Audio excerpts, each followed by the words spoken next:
Market crash के बावजूद 1.5 billion का ईथर जमा कर रहे बिटमाइन लीक की ट्रेजरी बबल की आशंकाएं दरकिनार। बिटमाइन इमर्शन टेक्नोलॉजीज ने ईथर पर एक बड़ा दांव लगाया है। कंपनी ने 1.5 बिलियन मूल्य की क्रिप्टो करेंसी जमा की है। भले ही इस बात का डर बढ़ रहा है कि डिजिटल एसेट ट्रेजरी का क्रेज़ खत्म हो रहा है।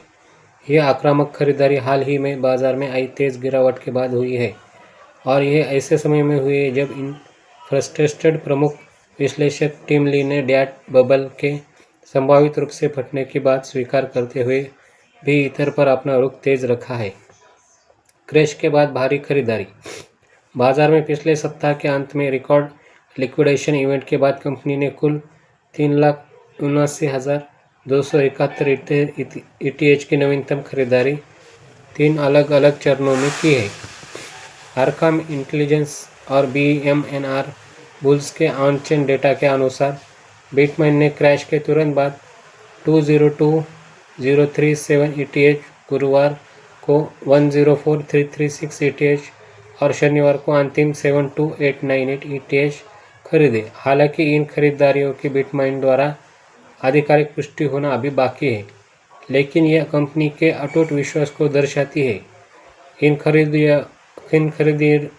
इन खरीदारियों ने बिटमाइन की स्थिति को दुनिया की सबसे बड़ी ईथर ट्रेजरी कंपनी के रूप में और मजबूत कर दिया है। अब इसके पास 3 मिलियन ETH से अधिक का भंडार है, जो कुल आपूर्ति का 2.5% है और इसका मूल्य $11.7 आधे रास्ते पहुंच चुकी है, जो एक उल्लेखनीय उपलब्धि है क्योंकि कंपनी ने ईथर को जमा करना जुलाई की शुरुआत में ही शुरू किया था, जब ETH लगभग $2,500 के स्तर पर था। डैट का दर बनाम लीक की तेजी की भविष्यवाणी।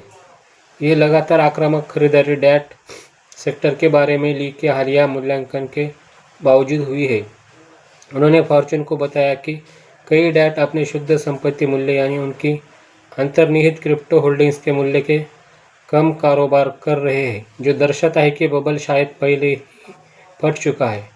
10x रिसर्च के शोध ने भी इस बात की पुष्टि की है कि मेटाप्लैनेट और स्ट्रेटर्जी जैसे प्रमुख ट्रेजरियां अपनी NAV के आसपास या उससे नीचे कारोबार कर रही है।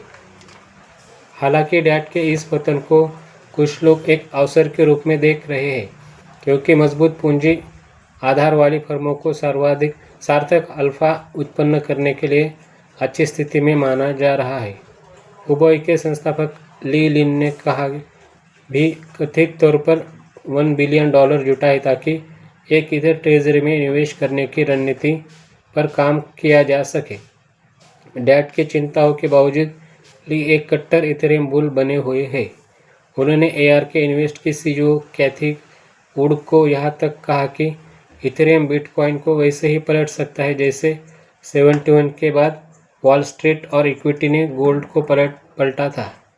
ली हालिया बाजार की गिरावट को 7 अक्टूबर के रिकॉर्ड उच्च स्तर से 15% नीचे है को लिवरेज लॉन्स के लिए एक आवश्यक सफाई मानते हैं। उनका कहना है कि क्रिप्टो तय खाने में है और वापस ऊपर आने की दिशा में काम कर रहा है।